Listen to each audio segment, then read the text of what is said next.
সম্প্রদায় থেকে প্রথম মেয়ে কোন ভার্সিটি পাবলিক ভার্সিটিতে আসছে।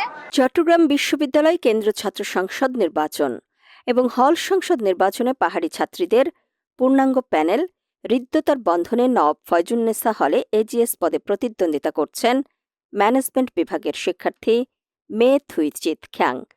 তিনি বলেন, আমি খ্যাং সম্প্রদায়ের প্রথম মেয়ে যে দেশের কোনো পাবলিক ভার্সিটিতে এসেছে। আমি হৃদ্যতার বন্ধন প্যানেল থেকে নওয়াব ফয়জুন্নেসা হলে এজিএস পদে প্রতিদ্বন্দ্বিতা করছি। নবাব ফয়জুন্নেসা হলে বিভিন্ন সম্প্রদায়ের শিক্ষার্থী আছেন, যেমন ধরুন বাঙালি, হিন্দু, বড়ুয়া, বুদ্ধিস্ট। তাছাড়া আমরা বিভিন্ন জাতিগোষ্ঠীর শিক্ষার্থীরা আছি যারা সমতল বা পাহাড়ের। শিক্ষার্থীদের মৌলিক চাহিদা নিশ্চিত করার পাশাপাশি বিভেদহীন পরিবেশ গড়ে তুলতে চাই আমরা। তাই প্যানেলে সব পাহাড়ি ছাত্রীগোষ্ঠী থেকে প্রতিনিধি রাখা হয়েছে।